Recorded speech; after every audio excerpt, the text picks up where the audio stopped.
C'est le journal, il est 12h30 à Tel Aviv. Merci d'être avec nous sur I24 à la une de l'actualité. D'abord, ces nouvelles alertes à la bombe dans plusieurs lycées parisiens. Ils ont été évacués ce matin et la police est en train de sécuriser les lieux. Un vent de panique avait déjà soufflé sur les établissements scolaires cette semaine. Des lycées avaient été évacués après des coups de fil anonymes. Et puis les affaires reprennent entre l'Iran et la France. C'était attendu, c'est désormais officiel. Le constructeur français Peugeot Citroën va s'associer à l'Iranien Iran Khodro pour produire près de 200 000 véhicules par an en Iran. Le contrat devrait être signé aujourd'hui à l'occasion de la visite de Hassan Rouhani à Paris. Nouveau jour de violence en Israël et en Cisjordanie. Un Israélien âgé de 35 ans a été grièvement blessé dans une attaque au couteau hier soir. Ça s'est passé dans une station d'essence de Givat Ze'ev en Cisjordanie. Le terroriste a été neutralisé grâce à l'intervention de civils. Et puis Alain Finkielkraut s'installe aujourd'hui dans un fauteuil de l'Académie française, une nomination au sein de l'institution qui est une belle récompense pour l'essayisme, mais elle avait fait grincer certains. On y revient dans ce journal.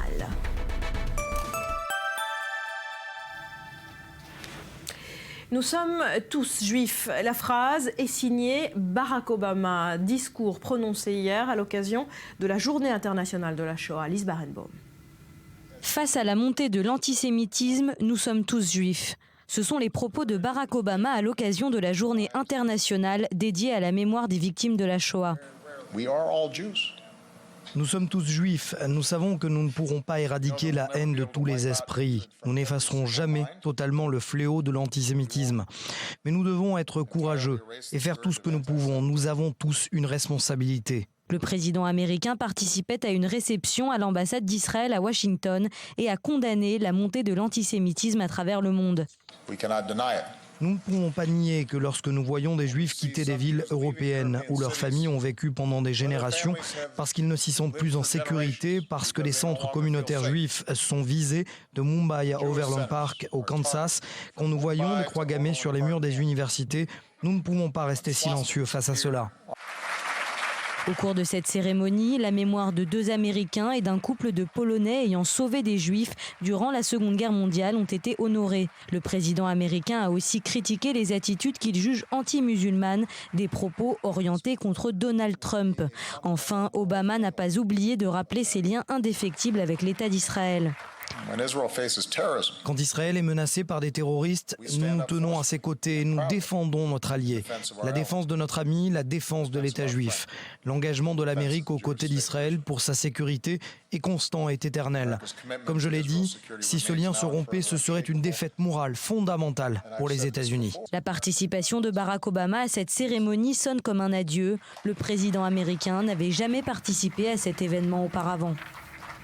Et on reste aux États-Unis avec un monde politique et ce combat de titans. Difficile de savoir lequel va l'emporter, Donald Trump contre les télés américaines. Avantage, semble-t-il tout de même, aux milliardaires qui boycottent ce soir le dernier débat républicain. Ça se passera sur la Fox. Un boycott très bien calculé, mais tout de même un pari risqué. David Benaïm.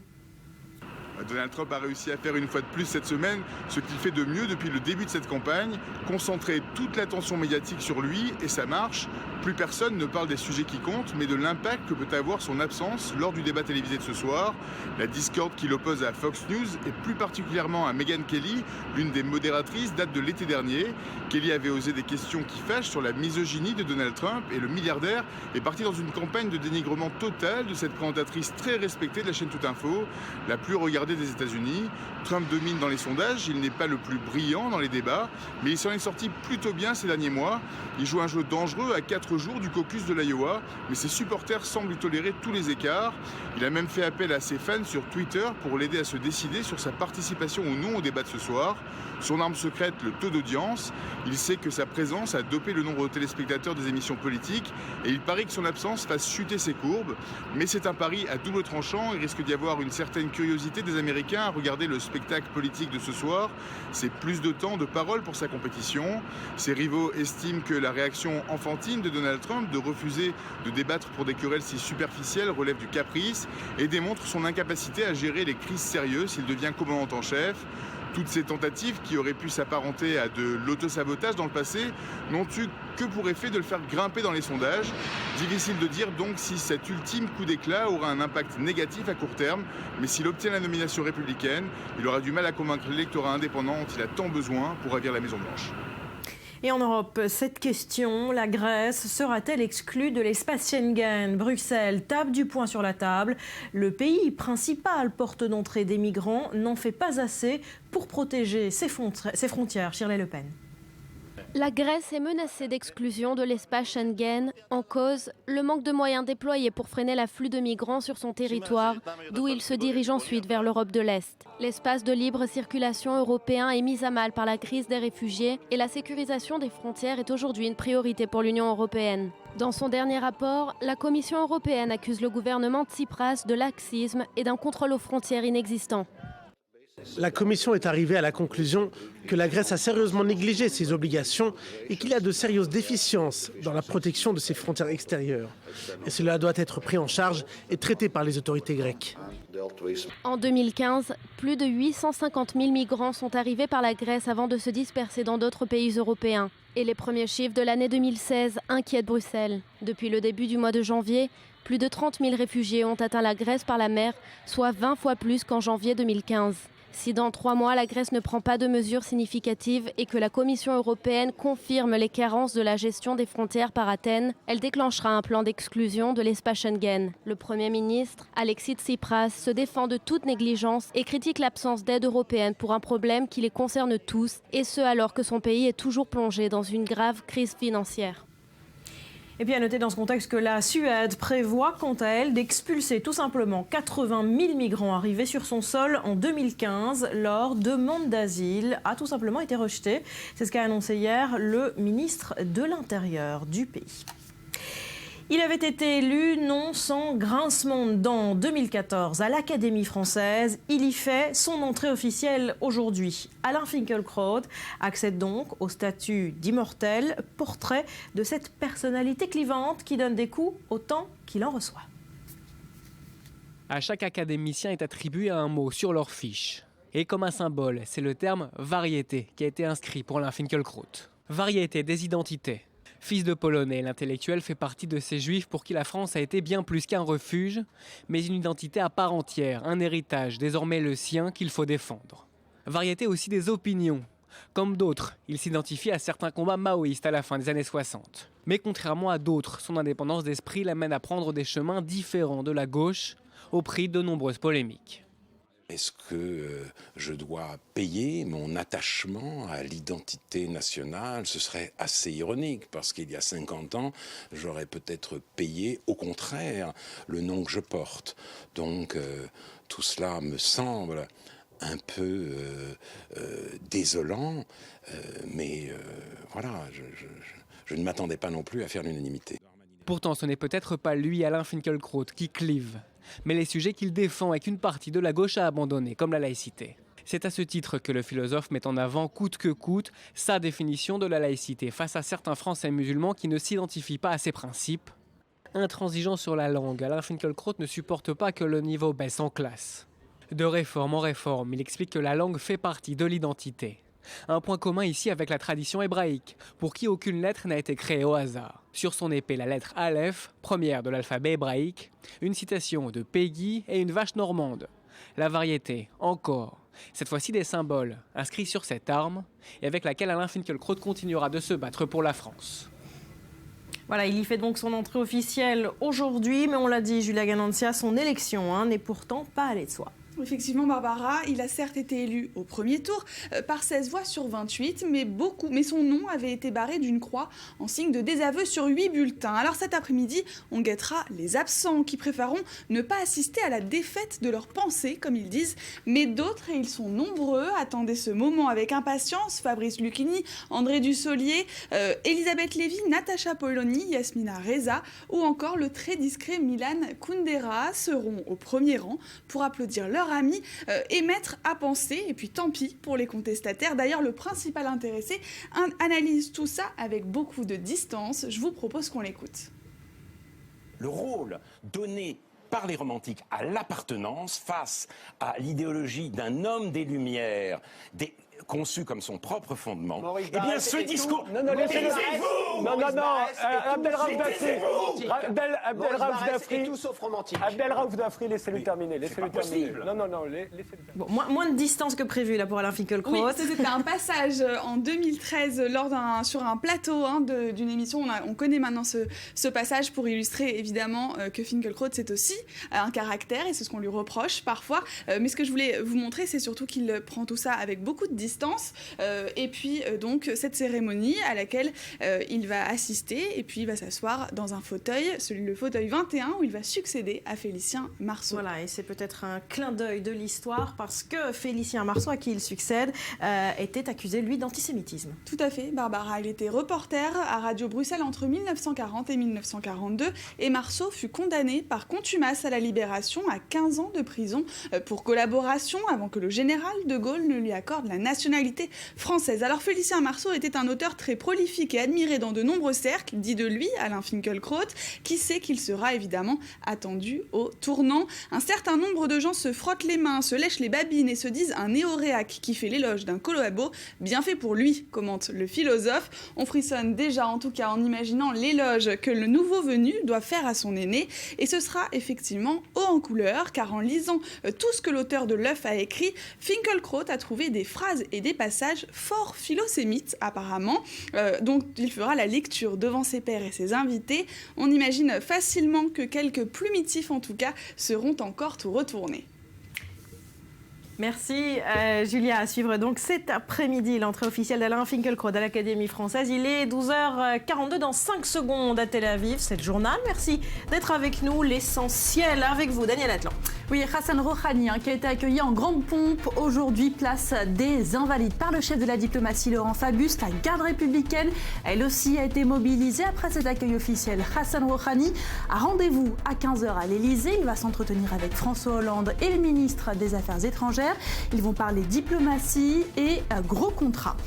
Nouvelle journée de mobilisation des chauffeurs de taxi en France. Ils ont décidé de reconduire leur mouvement aujourd'hui pour dénoncer toujours la concurrence des véhicules de transport avec chauffeurs, des perturbations à prévoir autour des aéroports et de la porte Maillot à Paris, mais également dans d'autres villes, Toulouse notamment. Enfin, Laurent Gbagbo qui plaide non coupable. Le très attendu procès de l'ancien président ivoirien s'est ouvert ce matin devant la Cour pénale internationale. Il est jugé pour crime contre l'humanité. Ça se passe 5 ans après les violences post-électorales qui ont déchiré la Côte d'Ivoire. Merci Daniel. La météo de ce jeudi, c'est en 40 secondes et c'est en images.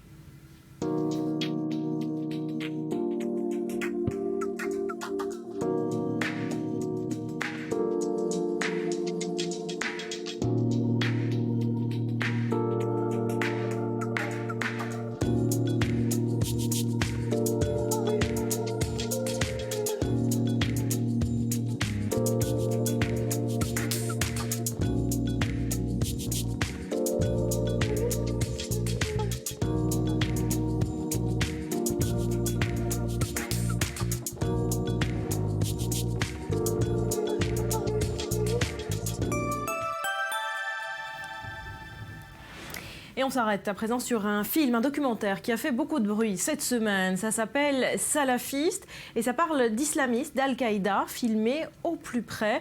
Le contenu est tel qu'il a été finalement interdit au moins de 18 ans, ce film. Les précisions de Maël Benoliel. Fleur Pellerin a rendu sa décision. Le documentaire choc Salafiste ne sera pas autorisé en salle aux moins de 18 ans. La ministre de la Culture a suivi l'avis de la commission de classification des œuvres cinématographiques. J'ai choisi de suivre l'avis de la commission avec une interdiction aux mineurs, car le public a besoin d'une certaine maturité pour apprécier ce film qui est d'une grande violence, comme étant une dénonciation du monde salafiste. Mais je ne l'ai pas censuré, car je ne souhaite pas empêcher un auteur de produire un documentaire. Un documentaire dont les partis pris font débat. Salafiste ne comporte ni commentaires ni voix off. Il laisse la parole à des théoriciens du terrorisme islamiste que les réalisateurs François Margolin et Lemine Oulb M. Salem ont rencontrés en Mauritanie, au Mali, en Tunisie ou encore en Irak depuis 2012. L'absence de distance par rapport aux propos tenus par les personnes interviewées est reprochée aux auteurs. Salafiste montre aussi l'application de la charia au quotidien. Il comporte également des vidéos violentes de propagande du groupe djihadiste État islamique ou encore d'Al-Qaïda, tout comme des images amateurs choc filmées lors des attentats du 11 septembre 2001 et de l'attaque contre Charlie Hebdo. Depuis sa première projection au Festival de Biarritz il y a quelques jours, Salafiste fait polémique. Même France 3, qui coproduit ce documentaire, s'est désolidarisé du film et refuse désormais de le soutenir. Un documentaire dont l'atout reste tout de même de donner un point de vue inédit sur les conditions de vie sous la charia dans des territoires contrôlés par les djihadistes que peu de journalistes peuvent documenter. Voilà, ce film choc a été réalisé par Mauricien Lemine Oudsalem et François Margolin. Paul Amar s'est entretenu avec ce dernier sur I24. Il lui exprime sa frustration. On l'écoute. C'est un déni absolu, c'est-à-dire en fait ce qui gêne dans ce film, c'est que justement il n'y a pas de commentaires en permanence pour dire l'islam c'est pas ceci, l'islam ce n'est pas cela. Ce que je tenais à faire avec mon ami Lemine Oudsalem, le co-réalisateur du film avec moi qui est mauritanien, c'est montrer la réalité du discours de ces salafistes et montrer en quoi ce ne sont pas seulement des loups solitaires, des déséquilibrés comme on l'a dit très longtemps, ni une secte, ni un petit groupe terroriste, mais au contraire une galaxie considérable et puis une fraction importante du monde musulman et de l'islam, et en particulier dans le monde arabe sunnite. Et tous les reproches qui sont faits à ce film prouvent qu'en France, on est dans le déni de ce qui est en train de se passer. On ne veut pas écouter les gens qui sont en face et qui nous ont déclaré la guerre depuis fort longtemps, c'est-à-dire que ça fait au moins 15 ans, au moins depuis le 11 septembre 2001, qu'ils nous ont déclaré la guerre et qu'ils sont un nombre considérable. Donc, en fait, le véritable reproche, c'est celui-là. Parce que quand on dit que ce film n'a pas de commentaires ou qu'il y a des gens, il n'y a pas des spécialistes, comme d'habitude, pour essayer d'expliciter, de bien mettre sur les rails, c'est parce que, en fait, on ne veut pas entendre ce qu'ils disent. On ne reconnaît pas qu'il y a des gens qui nous font la guerre depuis très longtemps, parce que le djihad, c'est la guerre. Par contre, nier la violence réelle qui s'exerce, c'est nier la réalité du monde. C'est pas moi qui ai inventé l'État islamique ou les massacres qu'ils commettent. Alors il y a donc, quelque chose il faut tout de même, à un moment ou à un autre, montrer des choses. Depuis hier jusqu'au 11 février, le siège de l'UNESCO à Paris accueille une exposition choc. Là aussi, ça s'appelle l'État trompeur et ça revient sur la propagande nazie tout en décryptant ses codes. Aperçus avec Louise Malnois. Derrière les murs parisiens de l'UNESCO, pas de jolis tableaux à admirer, mais des messages à analyser. Jouant sur les émotions et instrumentalisant les peurs, ces affiches de la fin des années 30 ne sont évidemment pas à prendre au pied de la lettre. Et c'est ça la force de la propagande, c'est de justement vous dire vous êtes faible, vous êtes malheureux, vous êtes riche, vous n'avez pas d'argent, vous n'avez pas de chômage, regardez, alors que les autres ils sont comme ça, l'inverse de vous, donc venez nous rejoindre. Des messages qui restent d'actualité, d'où l'intérêt de comprendre, plus de 70 ans après la Seconde Guerre mondiale, comment le totalitarisme manipule les esprits et arrive au pouvoir. Aujourd'hui, pas besoin de chercher bien loin pour identifier des propagandes semblables à celles qu'utilisait Adolf Hitler.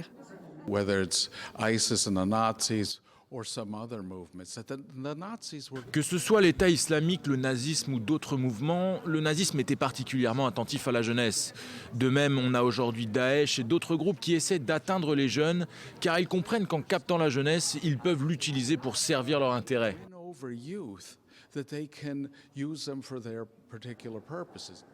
Et pour séduire les jeunes de plus en plus facilement et rapidement, Daesh passe par Internet. De la diffusion d'images de propagande virale, comme en utilisant le hashtag Justin Bieber sur Twitter, au recrutement direct par Facebook, les réseaux sociaux offrent une multitude de canaux de diffusion de propagande. Les médias sociaux constituent un nouveau moyen qui n'existait pas auparavant. Maintenant, les gens doivent être particulièrement vigilants aux infos qu'ils consultent, aux personnes qui diffusent tout genre de messages. Et je pense que c'est important que les jeunes soient conscients des précautions à prendre avec l'information. La prudence et la sensibilisation restent les meilleurs moyens de prévenir les génocides. Car s'il y a un point sur lequel Hitler avait raison, c'est sur celui-là.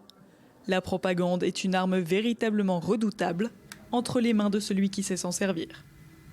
Tout autre chose à présent. On parle d'un appel. Ça se passe dans une petite ville britannique. Une directrice d'école est montée au créneau en appelant tous les parents d'élèves à arrêter de déposer leurs enfants en pyjama. Oui, alors pareil, il nous est tous arrivé au moins une fois en tout cas, vaguement en retard pour déposer les enfants à l'école, d'arriver avec les vêtements de la veille, avec un bas de survêtement, avec une veste d'homme, voire quelques épis sur la tête. Eh bien, à Darlington, au nord-est de l'Angleterre, et les parents se sont un petit peu trop lâchés, allant du pyjama parfois jusqu'aux pantoufles même pour déposer les enfants à l'école. Certains précisent le Guardian, assistant aux réunions et autres assemblées en tenue de nuit. Alors le résultat, exaspéré par ce nombre grandissant de parents en pyjama à l'entrée de l'école, la directrice de cette petite école leur a écrit pour leur demander instamment de respecter les règles de bienséance et de s'habiller convenablement et puis accessoirement de se laver aussi. Alors cette croisade se coiffer, se brosser les dents, enfin tout ça quoi. Exactement. Alors cette croisade anti-pyjama a été louée par nombre de parents d'élèves et puis des internautes même qui se sont joints à ce mouvement. Par exemple, j'admets qu'il m'est arrivé de sortir le chien en pyjama tard le soir, mais avec de vraies chaussures. Quand t'as allé à l'école en pyjama, lavez-vous et habillez-vous. Un autre tweet aussi, d'autres implorent que la ville ne soit pas associée à cette mauvaise habitude vestimentaire, demandant s'il vous plaît, ne croyez pas qu'on s'habille tous en pyjama dans cette ville. Alors des parents d'élèves et des internautes d'autant plus exaspérés qu'il semblerait qu'en Grande-Bretagne, les pyjamas fassent partie intégrante des paysages publics. Ainsi, la chaîne de supermarchés Tesco, très connue, a dû former elle aussi une interdiction explicite, regardez la BBC, de faire ses courses en pyjama. Ah voilà, c'est interdit. Non mais plus sérieusement, sur le fond, là où ça dérange, c'est parce que finalement, c'est un mauvais exemple qui est donné aux enfants de se rendre en pyjama à l'école ou au supermarché. Voilà, on rappelle que c'est comme pour bonjour, merci, au revoir. C'est en vous regardant faire que votre enfant apprend le plus. On appelle ça le phénomène d'imitation. C'est très sérieux. Sa politesse à votre enfant va donc se développer à votre contact, tout comme ses habitudes vestimentaires. Merci Betsabé, c'était l'histoire du jour. On ne va pas à l'école en pyjama. Un peu de musique classique. C'est le 260e anniversaire de la naissance de Mozart. Sa musique continue d'être jouée partout dans le monde. Exemple avec ce festival qui lui est consacré en Israël. Le reportage est signé Léa Berdugo. Zichron Yaakov, dans le nord d'Israël. Durant quelques jours, cette localité a vécu au rythme des notes de Mozart. 72 heures de concerts et d'ateliers à la découverte de l'illustre compositeur. Au programme, la messe du couronnement en do majeur.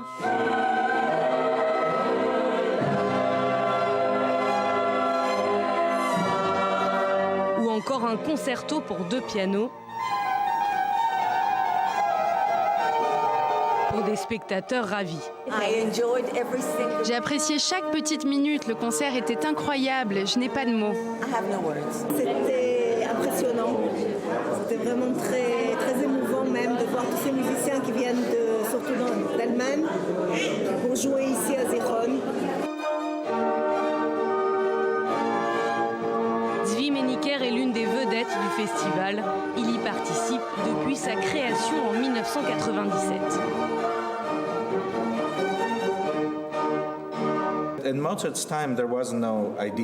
Du temps de Mozart, il n'y avait pas cette idée de musique sérieuse et populaire. Sa musique à lui était populaire. Il aimait quand par exemple les gens dansaient sur ses opéras. Maintenant nous gardons cette idée d'un homme au-dessus de nous. C'est un compositeur de rêve, mais en fait il avait les pieds sur terre.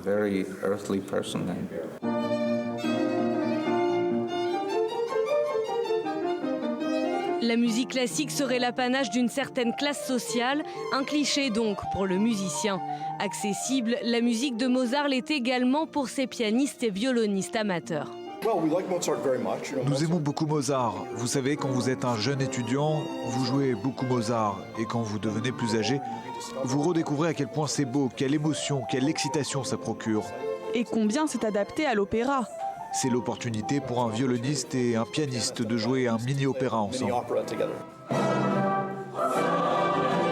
260 ans après sa naissance, Mozart continue d'inspirer. Malgré la volonté de mettre la musique classique à la portée de tous, la jeunesse n'était pas au rendez-vous.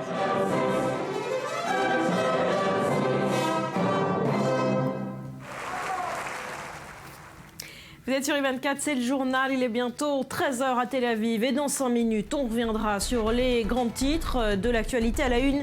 Ce jeudi, ce nouvel attentat en Israël, un homme âgé de 35 ans a été poignardé au cou à plusieurs reprises hier soir. Il est toujours dans un état grave, on en reparle donc dans moins de 5 minutes, restez avec nous.